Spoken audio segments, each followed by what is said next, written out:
Sois mes grâces, peuple de Dieu. Père, je te rends grâce et je te bénis. Aujourd'hui, le Seigneur m'envoie te dire, bien-aimé, heureux tout homme qui supporte patiemment la tentation. Heureux celui qui supporte patiemment la tentation. Dans le livre de Jacques, chapitre 1, verset 12 à 13, il est écrit, heureux l'homme qui supporte patiemment la tentation, car après avoir été éprouvé, il recevra la couronne de vie que le Seigneur a promise à ceux qui l'aiment. On sait que dans le livre de Matthieu, dans le livre de Matthieu, le Seigneur a dit, cherche premièrement le royaume des cieux, toutes les choses vous seront données par-dessus tout.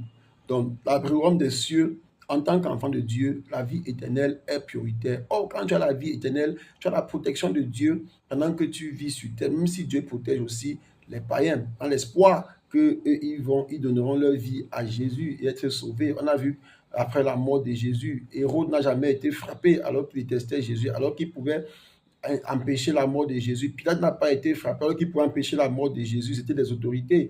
Mais Hérode est mort pourquoi? Parce qu'il a voulu prendre la place de Dieu. Il n'a pas donné à Dieu sa place.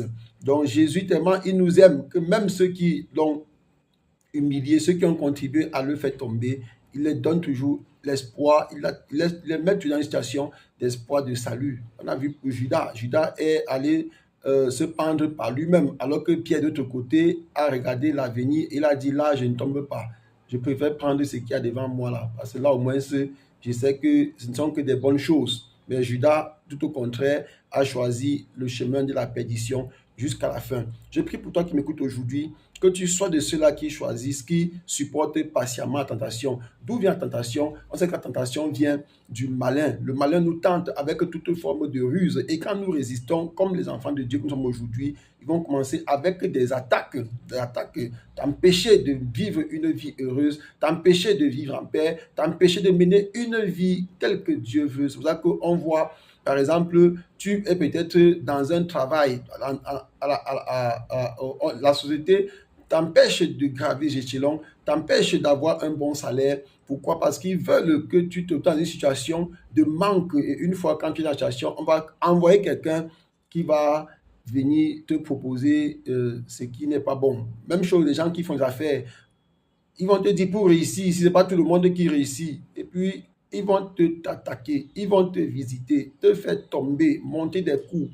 Chaque fois que tu tombes, quelqu'un vient te proposer. Quelqu'un qui tombe, quelqu'un te propose. Mais Dieu te dit aujourd'hui que il faut résister. Pourquoi? Parce que Dieu s'en sert pour te fortifier. Donc, quand tu résistes, Dieu s'en sert. Et au fur et à mesure que tu résistes, c'est une honte, c'est l'humiliation que tu envoies du côté de l'ennemi. Pourquoi? C'est d'abord un groupe de personnes qui ne s'entendent même pas entre eux. Donc, un groupe de gens qui ne s'entendent pas. Mais pour faire le mal, ils deviennent des amis. Comme on a vu Hérode et Pilate qui ne s'entendaient pas. Mais quand ils ont vu que le visage de Jésus est apparu devant eux, chacun a dit, voilà l'opportunité. Chacun dit, je lave mes mains, alors qu'en réalité, il ne lave aucune main. Il a le pouvoir de dire, ne tuez pas cet homme.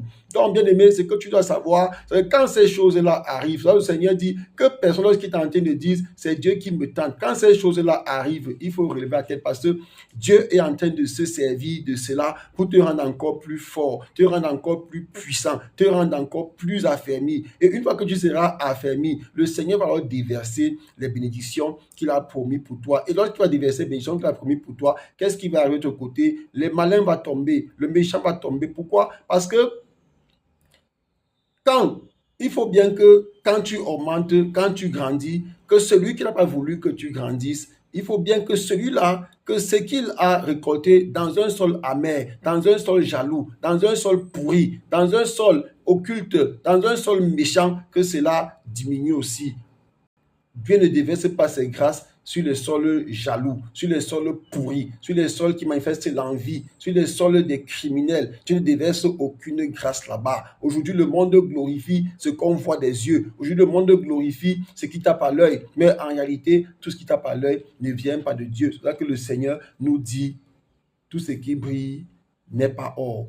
Je prie pour toi lorsque tu es tenté, ne dis pas que c'est Dieu qui te tente, mais il faut te dire, malgré que tu es faible, malgré que tu es tenté, malgré qu'on t'a proposé des choses pour servir le diable, malgré tout cela, Dieu est en train de t'affermir. Dieu est avec toi. Refuse tout ce que l'homme vient te proposer pendant que tu es dans la tentation. Refuse tout ce que l'homme vient te proposer pendant que tu es tombé. Parce que l'ennemi te fait tomber pour justement te proposer une porte de sortie qui en réalité n'est pas une porte de sortie. C'est parfois une porte qui va encore bien t'enfoncer parce qu'ils sont jaloux. Quand ils voient les grâces que tu portes, ils ne sont pas contents. Quand ils voient comment demain tu vas devenir un bon enfant de Dieu, tu seras ils deviendront une proie parce que les forces maléfiques qui sont derrière eux ne pourront plus les aider. Ils vont tomber. Quand ils voient tout cela, ils ne sont pas contents. Or, la solution, c'est quoi? C'est de donner sa vie à Jésus. C'est pour ça qu'eux-mêmes là qui font le mal, ils doivent se comporter comme à Éphèse.